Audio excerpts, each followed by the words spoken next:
தொண்டரடிப்பொடியாழ்வார் அருளிய திருமாலேல 17வது பாசுரம் பார்க்கலாம். விரும்பி நின்று ஏத்த மாட்டேன் விதியிலேன் மதி ஒன்றில்லை, இரும்பு போல் வலிய நெஞ்சம் இறை இறை உருகும் வண்ணம், சுரும்பமர் சோலை சூழ்ந்த அரங்கமா கோவில் கொண்ட கரும்பினை கண்டு கொண்டு என் கண்ணினை கழிக்குமாறே. இப்போ ஆழ்வார் சொல்கிறார், அவர் எப்படி இருந்தாராம், மனம் மொழி மெய் இருக்குல்ல, அந்த மூணுமே பகவானை சேவித்ததே இல்லை.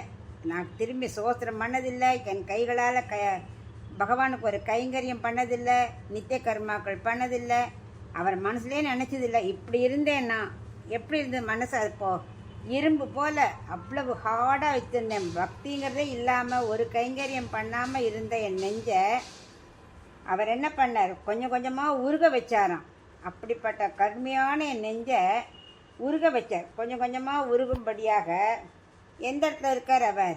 நல்ல வண்டுகள்லாம் சூழ்ந்திருக்கிற சோலை இருக்கு இல்லையா, அங்கே இருக்கிற அரங்கமா கோவில் கொண்ட திருவரங்கத்தில் பள்ளி கொண்டு இருக்கும் அவர். எப்படிப்பட்டவர்?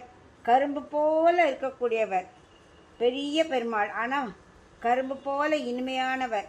அவரோட கண்களை பார்த்தேன், அதை அனுபவிக்க அப்படியே மகிழ்ச்சி அடைஞ்சிட்டேன். அப்படியே மனசெல்லாம் மகிழ ஆரம்பிச்சிருத்தோம். அவர் கண் அப்படியே நான் வசீகரிச்சிருத்தோம் அப்படிங்கிறார்.